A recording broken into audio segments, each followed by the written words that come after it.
मतई धोबी जैसे ही सवेरे उठा तो उसने अपनी गधी को परेशान होते हुए देखा। वो चिंता में पड़ गया। उसकी समझ में कुछ नहीं आ रहा था। रात को तो गधी भली चंगी थी, अब क्या हो गया? ये प्रश्न उसके दिमाग में उभर आया। उसने अपनी पत्नी दुलिया को आवाज लगाई। अरे दुलिया, देख तो जरा, गधैया को कुछ तकलीफ है क्या? अरे इतना भी नहीं समझते, बच्चा देने वाली है, ऐसे में तकलीफ तो होती ही है। तुम अपना काम देखो, मैं इसे देखती हूँ। कुछ देर के बाद गधी ने बड़ी ही परेशानी से एक स्वस्थ बच्चे को जन्म दिया तो दुलिया खुश हो गई। लेकिन ये क्या, उसकी खुशी थोड़ी देर के बाद ही दुख में बदल गई। गधी बेचारी नीचे गिर पड़ी और देखते ही देखते तड़पने लगी। कुछ देर के बाद उसने आंखें बंद कर लीं और उसके प्राण निकल गए। दुलिया की आंखों में भी आंसू आ गए। इंसान हो या पशु, लगाव तो हो ही जाता है। मतई भी बहुत दुखी हो गया। उसकी प्यारी गधी सदा के लिए उसे छोड़कर चली गई। जब तक जिंदा थी उसने मतई का बहुत साथ दिया। हाय दैया, किसकी नजर लग गई, बच्चे को देखते ही स्वर्ग से धार गई। ये बच्चा तो उसका दूध भी नहीं पी पाया। क्या बच्चे पर तरस खा रही हो? ये तो पैदा होते ही माँ को खा गया। ऐसे बच्चे बड़े मनहूस होते हैं, इसे अब अपने साथ मत रखना। ऐसा मत कहो बहन, इस मासूम का क्या कसूर? जीवन मृत्यु तो ऊपर वाले के हाथ में है। मत मानो मेरी बात, देख लेना एक दिन तुम्हें मेरी बात याद आएगी। अब ये सब बातें मत करो, मेरी प्यारी गधी चली गई, मेरी खुशियाँ ही लुट गई है। दुलिया और मतई ने बड़े ही बोझिल मन से एक गड्ढा खोदकर उसमें अपनी प्यारी गधी का मृत शरीर दफना दिया। दोनों की आंखें बहुत नम थीं। गधी का बच्चा अनजान चुपचाप खड़ा ये सब देख रहा था। मतई ने उसे देखा और उपेक्षा का भाव उसके मन में आ गया। कुछ दिन के बाद मतई ने उस बच्चे का नाम घोंचू रख दिया। समय का पहिया घूमता रहा। घोंचू छोटेपन से ही हल्का फुल्का बोझ उठाने लगा था। अब वो बड़ा हो रहा था और अक्सर मतई के आसपास ही रहता था। लेकिन मतई के मन में उसकी गधी के चले जाने का दुख हमेशा रहता था। उसने घोंचू को बेचने का मन बनाया, लेकिन उसे मनहूस समझकर कोई खरीदने को तैयार नहीं था। एक बार किसी ढोंगी साधु ने मतई को एक खंडहर में खजाना होने की बात बताई, जिसे मतई मान गया। वो घोंचू के ऊपर बैठकर खंडहर की तरफ चल पड़ा। घोंचू खंडहर के नजदीक आने पर उसकी तरफ जाने से इनकार करने लगा।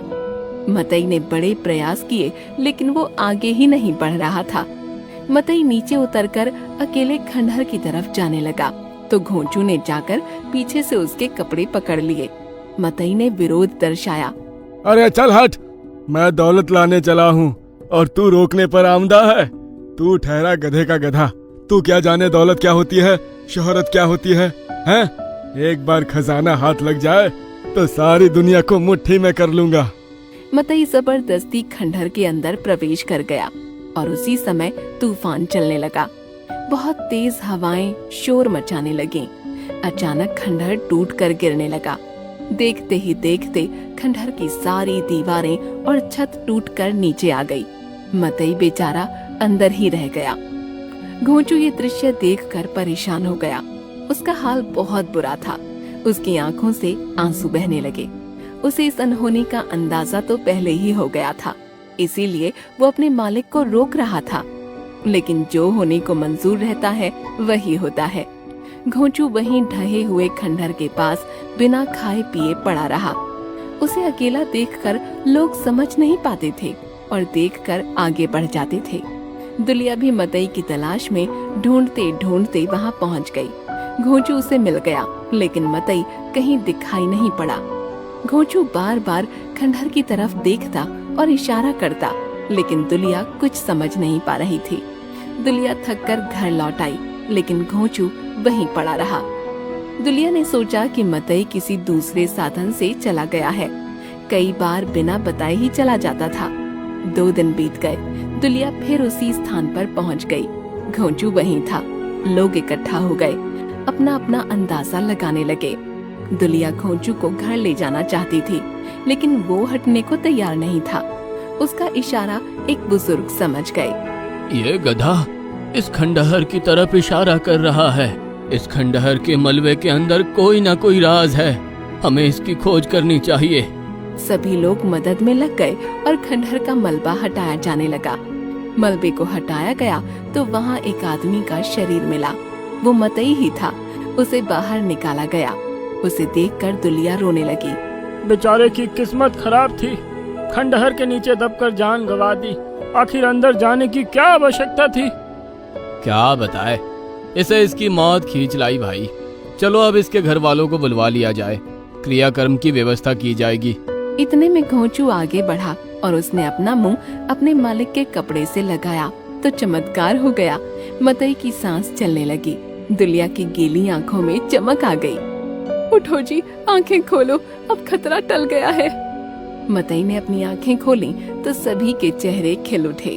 घोंचू के चेहरे पर भी बड़ी सी खुशी छा गई। मतई को उठाया गया। मुझे किसने बचाया? अपने प्यारे घोंचू ने बचाया। मतई ने उठकर अपना सारा प्यार घोंचू के ऊपर समर्पित कर दिया। एक गधे की वफादारी देखकर लोग वाह वाह करने लगे।